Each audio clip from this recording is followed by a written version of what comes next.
Mr. President, the random violence on the streets of Chicago results in Monday morning reports that break your heart.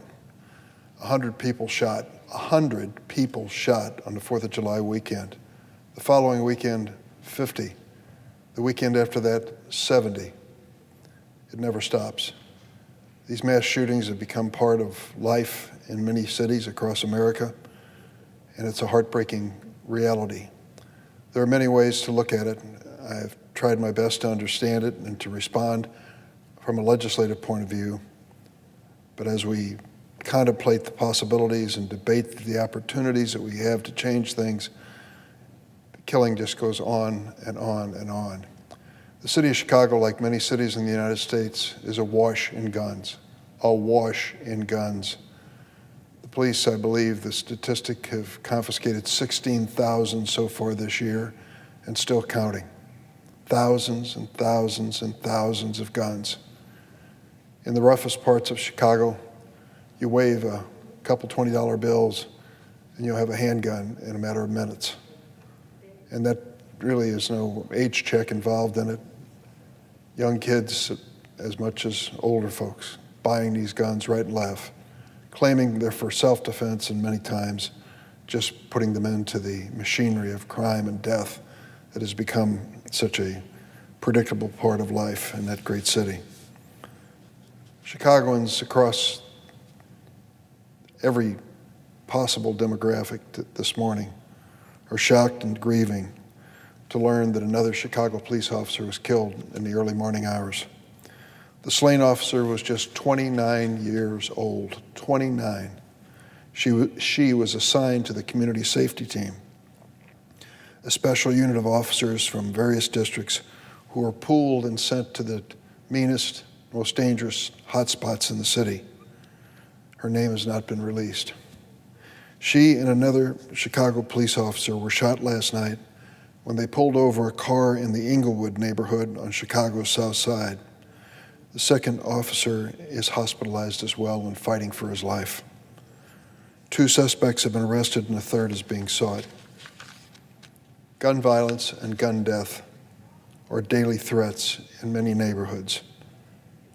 Neighborhoods where it's easier to find a gun than to find a job.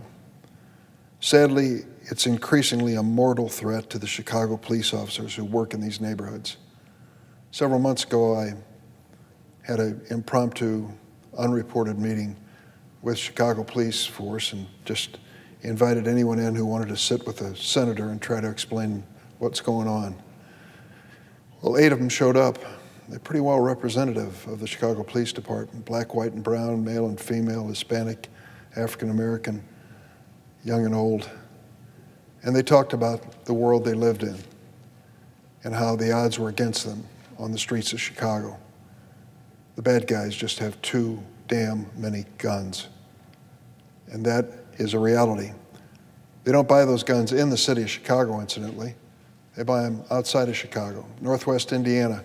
Gun shows with no background checks.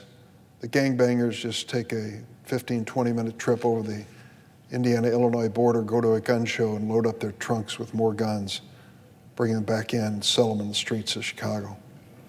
That's a reality. And guns come from unlikely places. Too many guns come from states like Louisiana and Mississippi, where they have gun standards that are weaker than some other places. But they also come from downstate Illinois. I'm not going to try to sugarcoat that. Those are the reports. It troubles me too, because when I talk to the police, they say we need federal help. What they'd like to be able to do is to try to track these guns, try to determine their sources and cut them off. The agency that does it is the Alcohol, Tobacco, and Firearms Agency. We are trying now, desperately trying now, to get the approval of the Senate for a person to head that agency. And no surprise, the ranks are closed against this person on the other side of the aisle. Those who are listening closely to the gun lobby are trying their best to make sure that ATF, this federal agency, doesn't have strong leadership, doesn't exercise all its authority under the law to make us safer. That doesn't make it any easier for the Chicago police, and they end up paying the price. The latest fallen hero is the first Chicago police officer killed by gunfire in more than 2.5 years.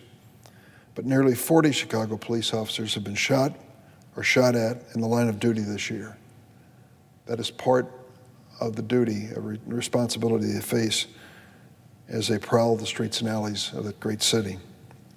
Chicagoans mourn for the police officer who lost her life, and we're going to pray desperately for the recovery of the wounded officer. But thoughts and prayers are not enough to end gun violence. In Chicago and nearly every community in America, we all know that. We need better laws to keep guns out of the hands of criminals and also out of the hands of people with serious mental illness and others who shouldn't have them either. America's families and police officers deserve our best effort to make the streets safer in Chicago and many other American cities.